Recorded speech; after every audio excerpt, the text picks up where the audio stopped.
And I'm very pleased that there has been a great deal of flexibility by the American side.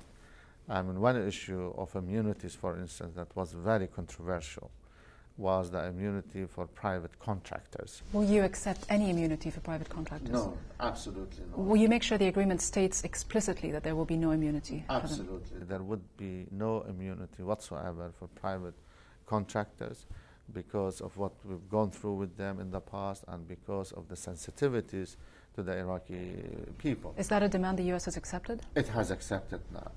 Can you state categorically that you will not sign any agreement that doesn't prohibit the U.S. from launching any military attacks on any neighboring countries without the express consent of the Iraqi government? Absolutely, absolutely. Is that stated categorically? It is stated categorically. That the U.S. cannot launch any offensives? Through this agreement or the terms, the language we have used, absolutely. But is it an issue of intent or is it an issue of prohibition? No, it's prohibition. It's stated very clearly in the agreement. We spend hours and hours to iron out, to say the right language for this term of reference. So what would it say? That the U.S. cannot launch an attack? No, Iraq will not be used, okay, for any offensive actions against any of Iraq's neighboring countries. But that's not the same as saying the U.S. is prohibited from launching attacks. No, but it's very clear. I think the meaning is the same. There are concerns that these agreements may mean that the U.S. will have the authority indefinitely to detain Iraqis. And there are reports that there are some 22,000 Iraqis under U.S. internment. Is that acceptable to your government? This is now being negotiated. This is one of the sensitive issues. Whether this Iraqi could be detained when the U.S. forces are in action, okay? When there is a real, clear danger or threat, or whether they will go about and arrest and detain Iraqis, okay? This needs to be coordinated through some partnership mechanisms, and this is where we are at the negotiation. So there may be the possibility for the U.S. to detain a foreign force to detain your own people without access to Iraqi courts? It has to be with some coordination with the Iraqi authorities. Who will pay for these U.S. military bases that will stay there? Is it Iraq? No. I think it's the United States. So Iraq won't be paying for this, not in cash or in U.S. preferential oil deals? No, but there are arrangements, for instance. I mean, their presence in the sites and the locations, this is Iraqi territory. But they would be there with the approval and the consent of the Iraqi government. Another sticking point in this agreement is to what extent will Iraq cede control over its airspace to the U.S.? What are your red lines on this? Listen, let's be very clear here, okay?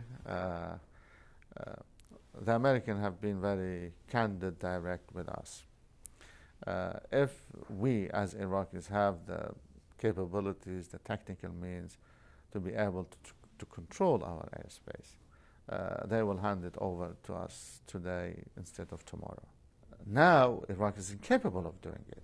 But you are saying that the U.S. will control Iraqi airspace for the foreseeable future? According to the term of this agreement and its duration. Are you comfortable with that? Doesn't it impact on your sovereignty, though? Or until we are capable to doing that by ourselves.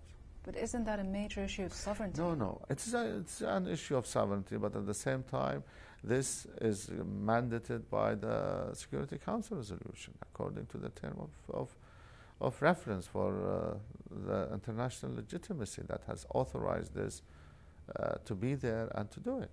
Will Iraq allow the U.S. to station nuclear weapons on its territory? Well, this has not been part of the discussion or negotiation at all. Do you know whether the U.S. has nuclear weapons on Iraqi territory? I don't think so.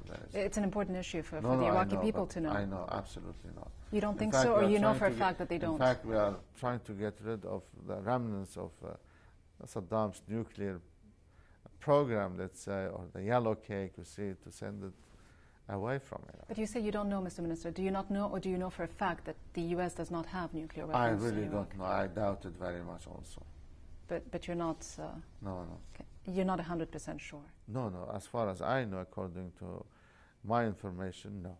Why the rush now to get out of this international legitimacy and go into a bilateral agreement with the very same controversial U.S. administration that invaded your country? This presence is not indefinite.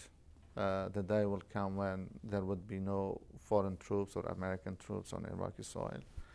And that's why this international legitimacy, it was very helpful, very useful, but we want to go back to a normal status. But why negotiate with a virtual gun at your head? Why not take your time to negotiate on terms that don't make so many political forces in Iraq uneasy? There is no guns at our head, okay? And this is a sovereign Iraqi decision. Are you concerned that an Obama presidency may lead to the swift withdrawal of U.S. troops and the fact that the U.S. under his presidency may leave Iraq to sort out its own predicament? Is that the real reason for your rush? No, I think I explained it to Senator Obama, and he reassured me, really. If they win the election, there wouldn't be any drastic or reckless decision to withdraw the troops. Any decision he will make for a timetable withdrawal, redeployment, will be made through close consultation. But you say this agreement won't be binding on the next U.S. president? No, it won't be. It won't. What does that mean specifically? He doesn't have to respect, abide by the agreement that you're about to sign? No, but it will give him time to look at it, you see. Definitely. And we said this would be a transparent, open. And it won't be binding according to whose request? Sorry? Do you not want it to be binding, or does the U.S. not want it to be binding? No, it's natural. It's common sense, you see. This administration has only a few months, you see, to leave office. So you sign an agreement.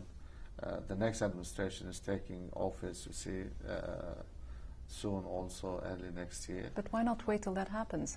No, I think, you see, we will do it now, but they will have a chance to review it, to terminate it, to cancel it, and so on.